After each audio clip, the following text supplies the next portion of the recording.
All right, this meeting is being live streamed, it says. So let's see here.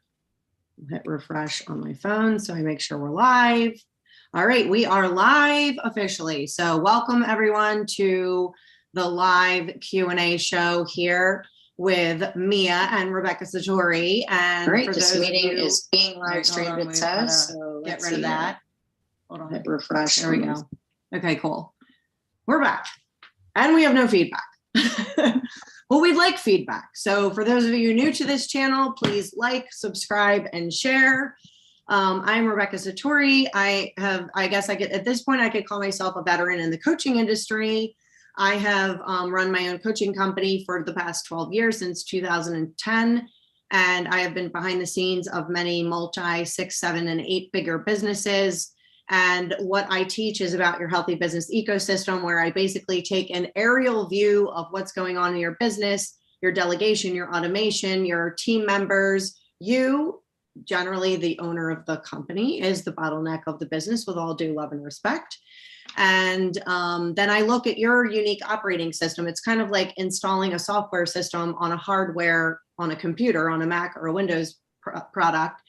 And so I have the unique ability to intuitively and energetically read everyone and everything within your company, and to converge those points, which I call your success sweet spot, and help you get out of your own way so that you can divinely appoint the right team members in the right places within your small business or your company, in order for you to skyrocket your success and to optimally encourage, to optimally give the right tools and resources to those components in your business ecosystem so that they can excel. Because a lot of times you're holding people back because of what you're doing, or different team members are holding each other back, and lots of things in the business ecosystem are contaminants instead of in an optimized and joyful way. And we are completely in a new way of doing business at the moment, because of everything that the world has been through over the past 2-3+ years. At this point,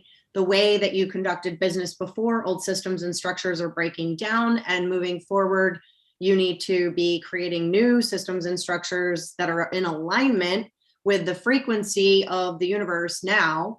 And a lot of businesses are really suffering and struggling right now because they don't have someone like me who has an aerial view of their business and is able to actually energetically read what's going on, what's holding you back, what's not working, where you're trying to use outdated systems and structures that you had success with in the past, and now all of a sudden you're kind of baffled because you don't understand how they're working. So we all have regrets in life and in business, and this opening, this portal that we're in right now, where we're evolving very rapidly, I think everyone can agree that over the past, it's already past the middle of May. I'm still wondering what happened in March. What about you, Mia? Are you like, the months are going by like this? Oh my gosh, of course. Crazy. So, well, that might be a good thing for you. You're like, all of a sudden, okay, cool, I'm graduated. So, but anyways, my point is that now is the time to grab a hold of the future that you want, and to really, be intentional about what you're creating. And as fast as the months are going by, the good news is that is actually how fast you can manifest and create a new reality, and choose to be vulnerable enough. It takes vulnerability and honesty to look in the mirror and say, there's reflection and then there's regret, of course. And so being able to look in the mirror without judging yourself, shaming yourself, making yourself wrong, but looking at what you could have done differently, and then harnessing the opportunity that is in front of you right now. I know some people can look out into the world and see there's a lot of darkness and destruction and scary stuff going on. And there's some scary predictions that are out there right now, with food shortages and gas prices skyrocketing by the day. And you might think there aren't any opportunities, but if you're an entrepreneur like me, this is where entrepreneurs really thrive. If you're smart and you're wise, you know what you're doing, and you know how to harness an opportunity, be intentional about it. And it's in these quote unquote low times sometimes where you can actually leverage what it is that you're doing. So today we're going to dive into a lot of questions, and we'll be here for about 20 or 30 minutes. Again, if you are new to this channel, please like, subscribe, and share. We want to be able to get this message out to help as many people as we possibly can. And if you are interested in learning more about me and you'd like a free money mindset meditation, you can go to rebeccasatori.com/meditation, and you can get that meditation delivered into your inbox immediately. There's 101 miracle money mastery meditations in that. And we are going to dive in, and I have no idea what Mia is going to ask as usual. So this is always very entertaining. And here we are. Let's go. Okay. First question. What is one of your biggest regrets, and how do you believe that it has shaped your own personal growth? Okay, good question. Great. As always, Mia has always the greatest questions. Like this young, budding, whatever you're going to be in your life, you're going to be so freaking successful because you know how to ask incredible questions, which is the sign of an incredibly intelligent person. Incredibly intelligent people do not say, I know it all. They say, I am always learning. We are in the school of empirical knowledge until the day we die. So that is like an interesting question, especially for me, because I kind of don't believe in regrets. Like, I think the regret word has been instilled upon us by controlling people in our society to help us feel shame and to feel bad and to feel regret and to stay small. So let's just get right to the root and the core of that word itself. Do I believe in deconstruction and debriefing and reflecting? 100%. So it's interesting because in all of my years on earth and in all of the many experiences that I have had, which range like very vast and wide, I've been through more than most people I've ever met on planet Earth. And if you want to know some of those experiences, you'll have to go back and watch some of the other videos on this channel, which would be amazing. So I always said my one regret was that when I was in college university, I didn't study abroad. I had one friend that went to Brazil, and then I had one friend that went to London. And I grew up in a family that wasn't worldly, if you will. Like it wasn't like I was not exposed to international travel until I was in my 30s. And it dramatically changed me as a woman, and it dramatically changed how I think about things. I used to run an international coaching academy for one of the most well-known coaches in the industry. And I used to run international coaching events for 400 women in, many different countries throughout the world. And it was eye-opening, and I've come a long way. The dawning of my coaching career happened in 2010 when I went to Florida for a personal development workshop that ended up being something that I invested in to learn about how to turn my life purpose into a business. And I've been in business now for 12 years.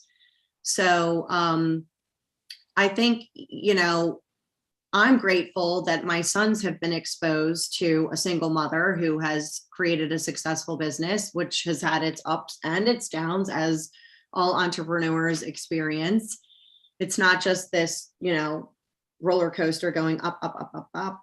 That's not how it works. It's actually like the whole roller coaster where it's up, it's down, it's up and around, it's upside down, and all those things. So I'm grateful that my sons have been exposed to me traveling all over the place, me kind of being like, hi, I'm in Paris right now. And it's 8 hours ahead and it's still light out. It's 10 p.m. And then, being able to share videos and experiences with them, even though my sons haven't traveled as extensively as I have. I'm grateful for that experience whenever it comes in your life. So I would really say that's probably my only regret.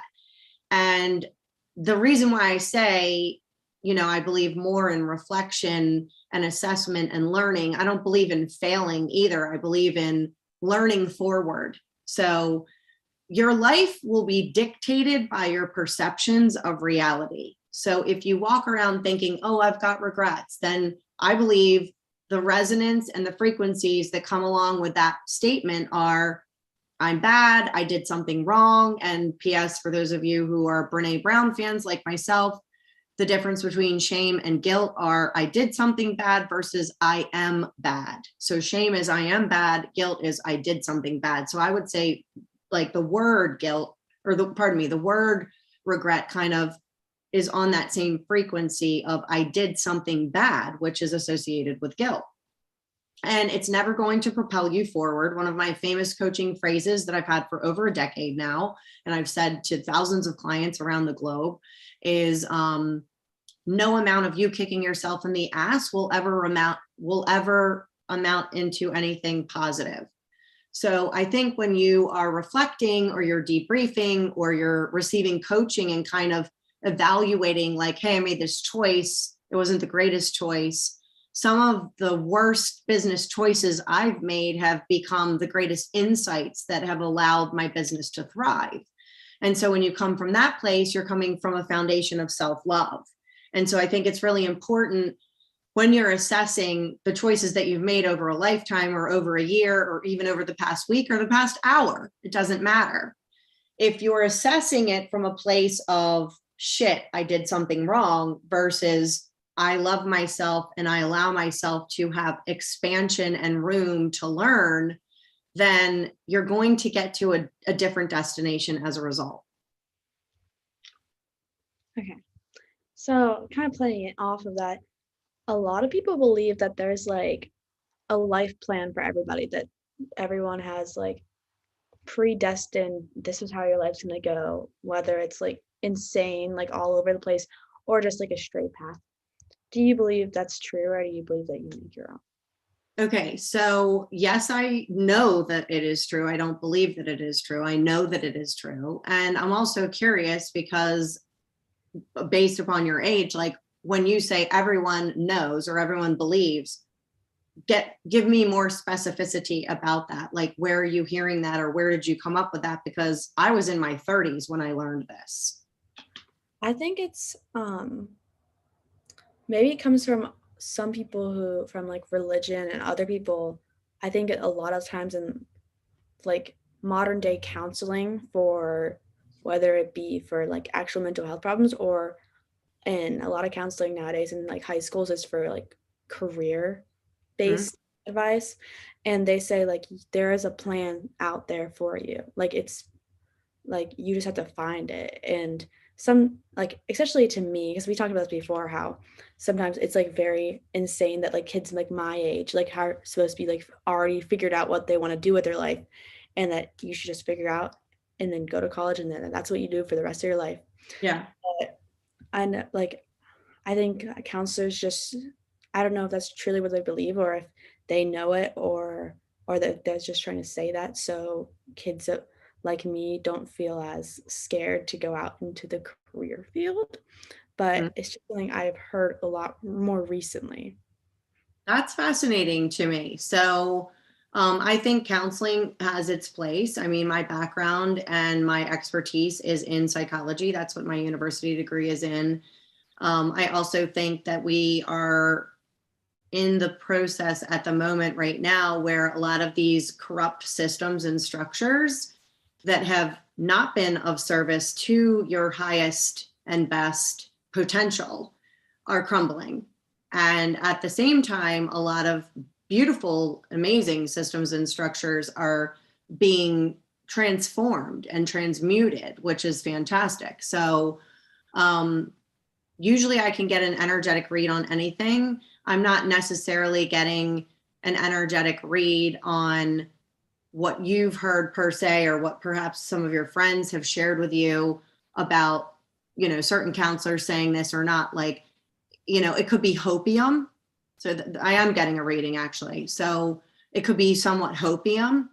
It could be, you know, no one wants to take responsibility. We've been in this chronic state of unwillingness to take responsibility. It's like pass the buck to the next guy. I mean, that's really what the average consumer is burdened with right now, where it's like, oh, our gas prices increased. Great. Let's pass it to the consumer.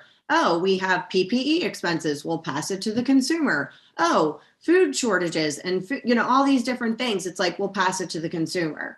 And now the consumer is so overburdened that, you know, we are some of the toxins in the different systems and structures that have been in place historically. If they project onto you like, oh, good luck to you, Mia, you're 16, you'll have to figure it out and you'll find your way, you have a path, then that person does not have to take any responsibility or culpability to their service to you. So for example, as a coach, I am not responsible for my clients. They have to do their own work. And my number one coaching rule is I cannot want what you desire more than you do. So your desire for what you want, the outcome you want, has to be equal to or greater than mine. And I am massively convicted when it comes to living in your highest potential and illuminating your sacred purpose. And I have been since I started my company back in 2010. So I think that, you know, just kind of like, let me fluff your feathers or be your greatest cheerleader, like that shit is not going to work anymore at all. And it also kind of leaves you, it feels like it's leaving you like dwindling out there in the wind where you're like, well, wait a minute, hold on. I don't have any guidance. Like, where's my navigational system? I need a compass. So we all have this inner knowing. And most of the time, if not all of the time, it will take you having experiential knowledge, which is called empirical knowledge. I always say I have like 500 doctorates in the School of Empirical Knowledge because I've been through so much shit in my life. And sometimes you think like, oh, I've gotten to here, I've been through this much shit and nothing else is going to happen. And it's like, oh, wait, hold on a second. We've got another layer of the onion to peel back for you. Have fun with that. So number one, I say that self-knowledge is the greatest power on the face of the planet when you can know yourself. And there are tools that can help you with that. So there's an inner work that needs to be done and there's an outer work that needs to be done. That one of my favorite tools is called human design. So, you know, there's that. And then there's like the systemic kind of things, which are also very beneficial, like the Myers-Briggs type indicator test. So when I first went to college, when I was fresh out of high school, one of the best courses I took was Career 101. And I'm like, well, you can only get an A in this course. How could you fail at being yourself? And, you know, everyone in the class took the Myers-Briggs type indicator test. And it told you your, you know, ENTJ, I forget what it is. You know, I haven't revisited it in quite some time now, but it was spot on. I mean, it really was. And so it looked at like, oh, Rebecca would be great at being a teacher, or she'd be great at being an interior designer or a sociologist or a psychologist or a pastor, like all these like service-based jobs, if you will. You know, I don't think the system really supports entrepreneurship. It's kind of a bit of cattle herding where it's like, look like everyone else, do what everyone else does. If you're unique, we're going to kind of like, you know, make you feel wrong about that, if you will. And if I look back over the history of my life, I can see the thread of entrepreneurship all the way back to my very first sentence that I said to my parents, which was, I do it myself. So if you take a look at your life, even at your young age or whatever age, any of the audience members that are watching this show, you can see a thread of something that led you to where you are today. And so I believe we do have these divinely appointed exchanges with life experiences and also with people that are meant to open us up. Sometimes it's a broken open moment where you feel actually broken and you're on your knees and you're bawling your eyes out on the floor and you think, God, life couldn't get any worse. And then you become the phoenix that rises out of the ashes as a result of that. And you become stronger, more resilient, more confident, and a better version of yourself. And you can be grateful to those experiences. I've actually had an in-depth coaching session with one of my clients about this week. And some people go and they go through and endure more than others. I mean, you've been exposed to a lot yourself at your young age. And what I tell my clients is, you can't go to the store and buy confidence. You can't go to the store and buy resilience. You can't go to the store and buy emotional intelligence. You can't go to the store and buy emotional maturity. There's so many things that are so rich that are, you know, found in the hummus of the darkest of moments, the dark night of the soul, if you will, that then allow you to become that catapulted. You know, I talk about quantum leaping a lot in my work that I do with clients, because that's what my clients do. They literally quantum leap because of the dynamic and the type of coaching that I give. And it allows you to really catapult to that next level and version of yourself. So even in your darkest moments, it can look like this is being taken away from me, or I thought that my life was going to look like this. And then you take, a U-turn or a 180 or a 90, whatever it is. And life is actually removing something that it feels excruciating in the moment from you, but it's freeing you up to more of your own expansiveness, where you can expand your wings even further to deepen into even more of who you are. So me talking today, and the version of me today, and where I teach about your healthy business ecosystem and how I work with clients, I didn't have that even 5 years ago in my business. That came out of evolution of things that I had to go through. And I think also when you see life through this lens of believing that we all have soul contracts, meaning on the micro and on the macro, everything's always happening on the micro and on the macro. And when I know that I might have a macro contract to get married to someone, or to get divorced from someone, or to lose a child, or to lose a parent, or to have a miscarriage, or some of these other horrific tragedies, to have my house burnt down, I'm not specifically saying these are all things that I've gone through, although I have gone through some of them. I was burglarized back in 2012. That dramatically impacted me. Right after that, I had my very best friend die. I sat on her deathbed and watched her die, and watched her take her last breaths, and anointed her with lavender oil. And a month after that, I had a near-death experience where the brakes went out in my car. I was driving to an event in New York, and I have no other explanation than a divine miracle intervention, because I had nowhere to go. My brakes went out. I was going 70 on a highway heading to New York City, and I was like, there was no shoulder, there was nothing. And my car halted, and there was a BMW in front of me, and I didn't run into that car or crash into them. And I was able to drift slowly to the side and get myself to a gas station, shockingly. There's all these things that happen in our lives that sometimes we have an explanation for, and sometimes we don't.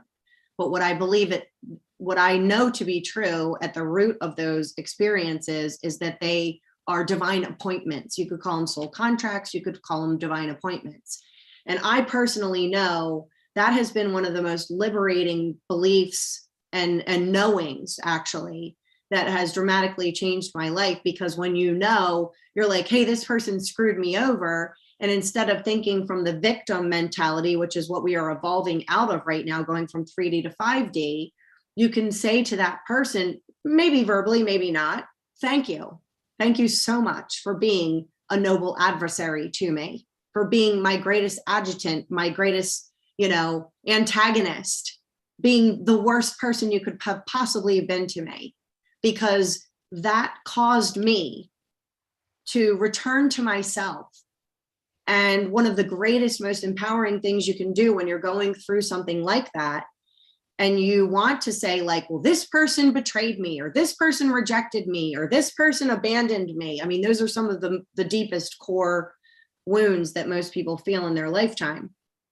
And the question that will absolutely transform the trajectory that you're on and give you your back, when you do that, you are believing someone else has your power. And that's all bullshit.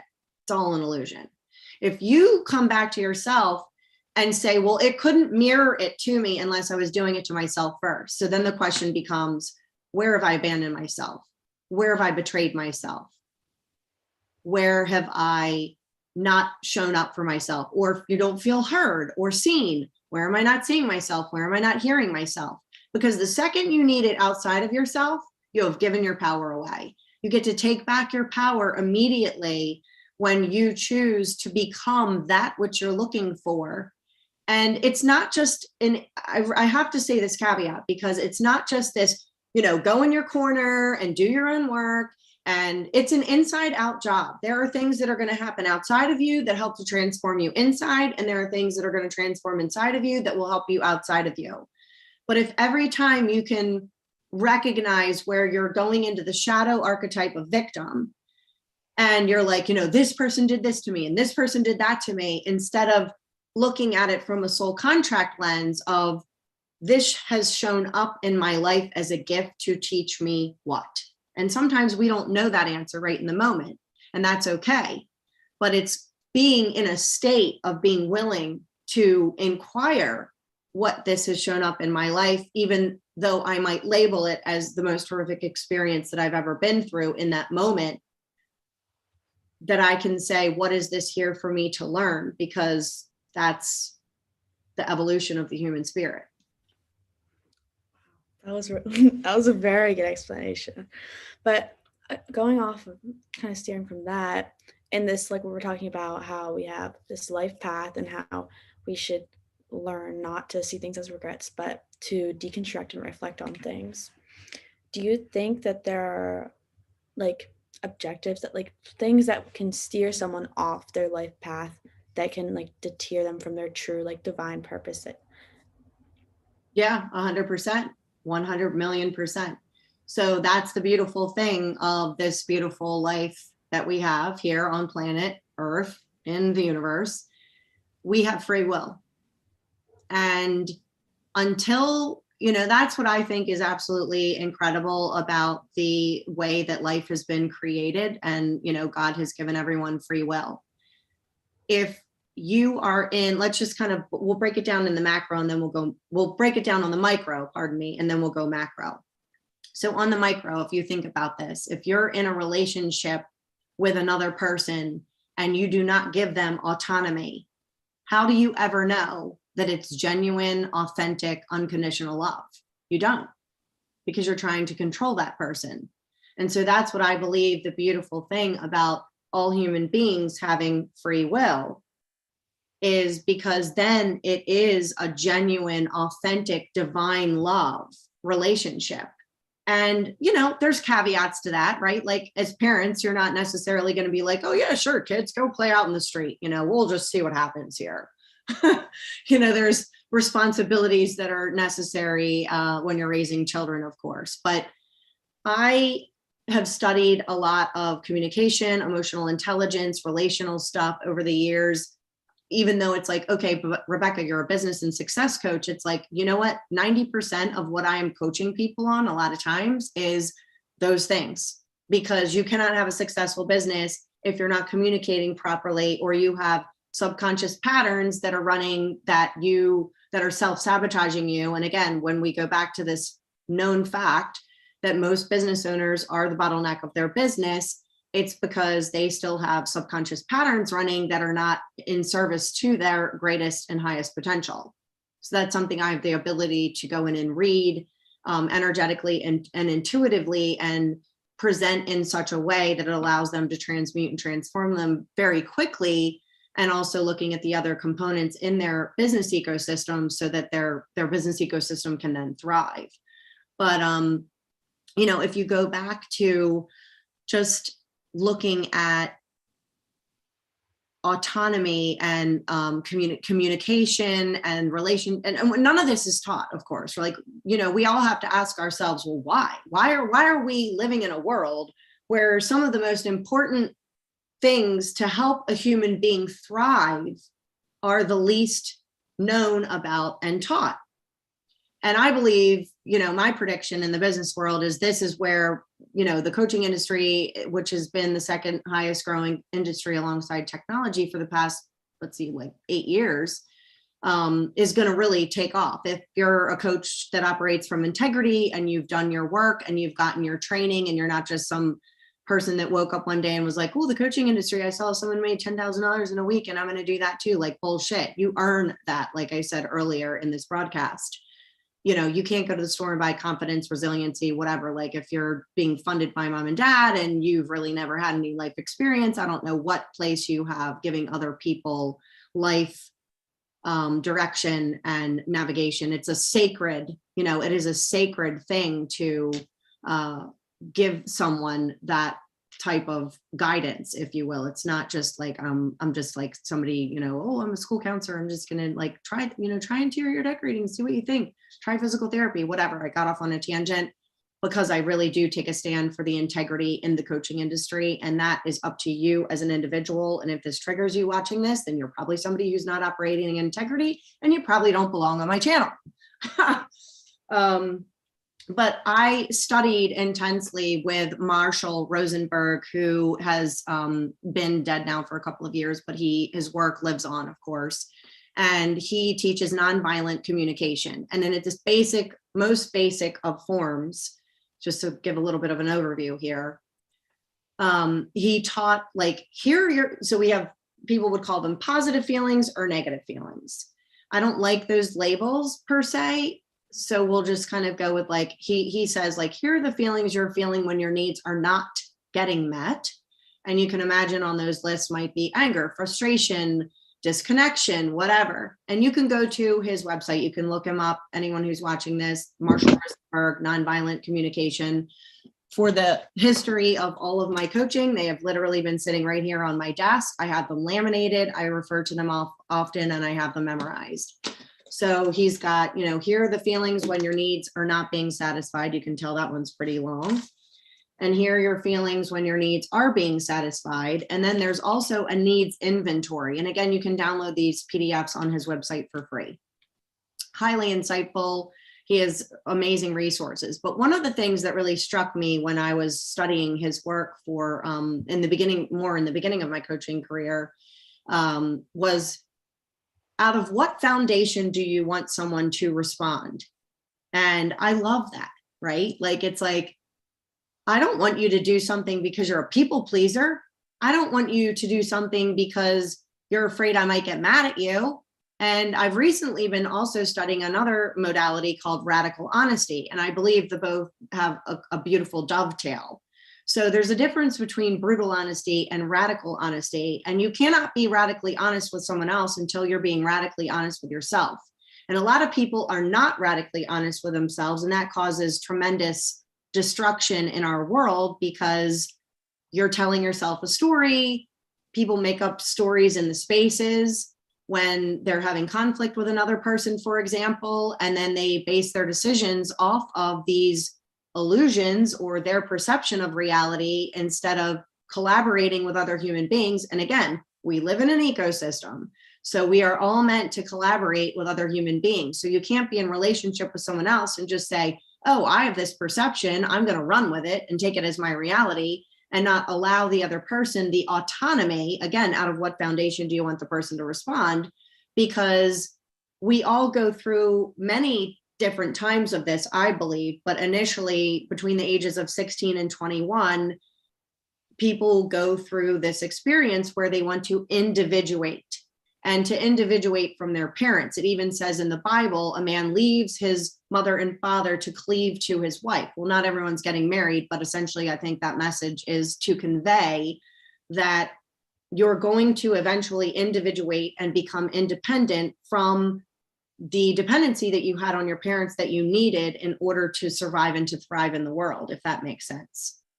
So if we take that on the micro and we apply it to the macro, giving a person free will, and then going back to your question about, can you not fulfill your divine life purpose? Yes, because we have free will. So we all have 4 archetypes. We talked about this, I believe, in our last broadcast. So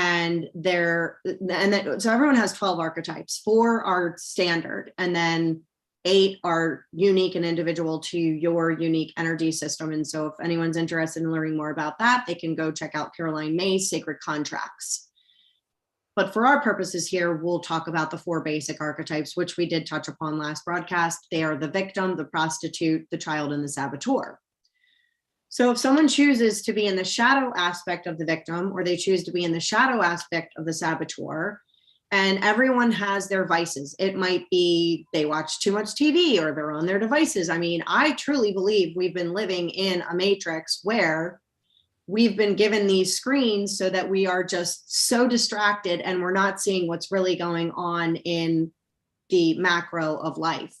I mean, I watch so many people, their heads are down, even like husband and wives or couples out at restaurants, and there's no direct communication. There's no like, I'm turning this shit off, I'm unplugging. It's a microwave technology inside of that phone that messes with your electrical energetic system. A lot of people are not aware of all of those aspects of these devices that, if you just rewound 20 years ago, I thought of that this morning because I went to a business meeting and I was like, okay, the roof of my Jeep is off, so I need to check the weather. And then I need to check a map. And I thought 20 years ago, you wouldn't be like, what would you do? Like, I started thinking about that. I'd be like, I guess I would go outside and be like, what's the weather look like today out there? And then I would like either have to get a map out or like go by memory or ask someone for directions and write it down with a pen and paper. Like, we've been sucked into this microwave technology vortex where we have iPads and phones and MacBooks and like, it's literally like an appendage on our body at this point. And so just going back to, that free will. So someone could have an addiction to devices or pornography or alcohol or drugs or, whatever form of self-abandonment, because that's ultimately what self-sabotage is. It's a form of self-abandonment. And, most people didn't grow up. I would say the majority of people didn't grow up with parents that in some way, shape, or form wasn't there for them to a certain degree. And so you end up repeating those patterns over a lifetime to the degree in which you have A, been abandoned, and B, healed or not healed that abandonment. Like, I was put up for adoption. So my soul lessons have been abandonment, betrayal, and rejection. But also you can probably tell from all the things that I've shared with you that I've done a tremendous amount of work. And I also have a tremendous amount of self-love and compassion and non-judgment. That lends to an overall healthy person.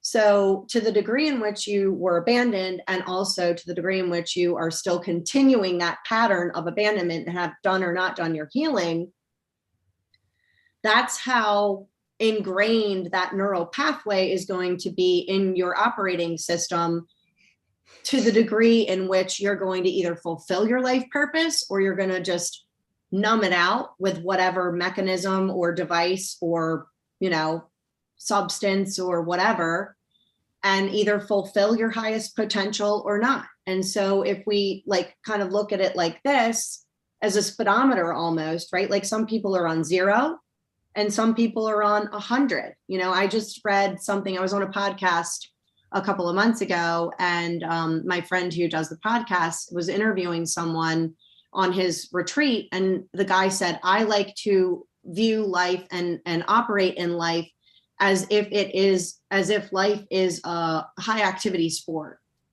So, if we look at high performers, for example, there's people who are like, oh, I'm tired, I'm hungover, I'm going to get up at 9 o'clock. And then there's people who choose the right fuel to put into their body and the right thoughts to put into their mind.